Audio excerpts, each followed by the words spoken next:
Contrastive analysis is very crucial in translation studies. Hello, I am Thomas Dakentavik Mavok, Senior English and French teacher, professional translator, and author of the La Sémantique à la Traduction. Why is contrastive analysis important in translation studies? Because contrastive analysis is part of contrastive linguistics, which studies the similarities and the differences between two languages.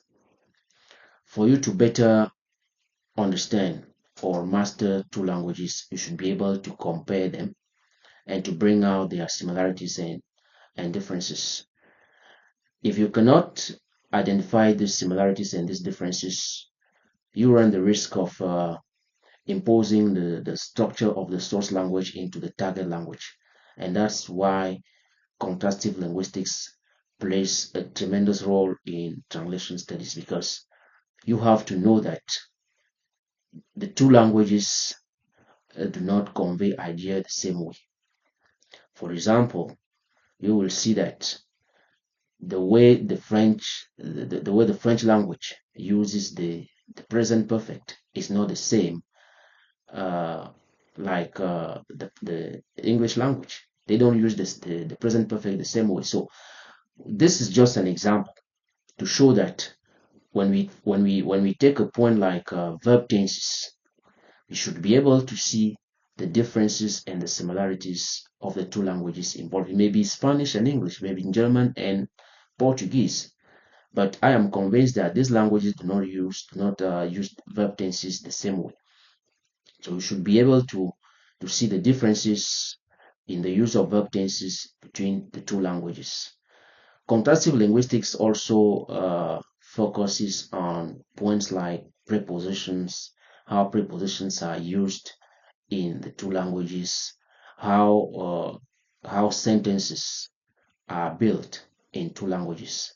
But also, contrastive linguistics doesn't is not restricted to grammar. So we can say this is fundamentally a grammatical study where we are looking at the differences and the similarities of the two languages involved. But more importantly, contrastive linguistics focuses on lexicon, that is vocabulary, because here we are interested in false friends, for instance. What is false friends?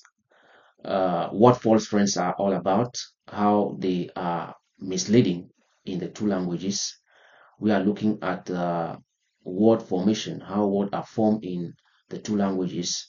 These are some points that we have to emphasize when we are dealing with contrastive linguistics. And this is very important because if you want to be a good translator, you should know that the two languages that you are using do not express, do not convey idea the same way.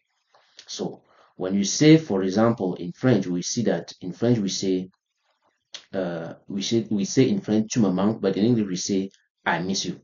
So there are multiple examples that we can give, and we can inspire from this example to see what are the differences and the similarities in other languages. So a good translator should start there. You should carry out this contrastive linguistics this contrastive analysis in order to be a good professional translator. And Vinet and Dalbenet, in their Stylistique comparée du français de l'anglais, have outlined a number of principles which we can inspire from. So we can draw from this. We can draw on this. We can draw on this book to see how to compare other languages like Spanish and French, Spanish and German, Spanish and English. This is very important because this allows us to maintain this allows us to maintain the autonomy of each language. As I used to say, language or the target language is autonomous. It should not be colonized by the source language. So every language let's say the genus of every language should be preserved when translating.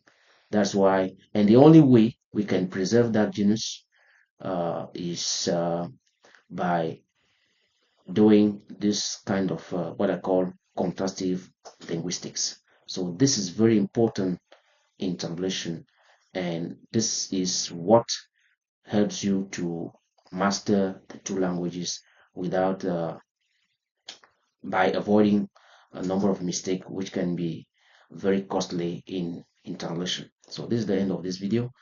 Please subscribe and share. If you find it insightful, don't forget to drop your comment. I am Thomas Zaketa, my work senior English and French teacher, professional translator, and author of the Semantic à la traduction.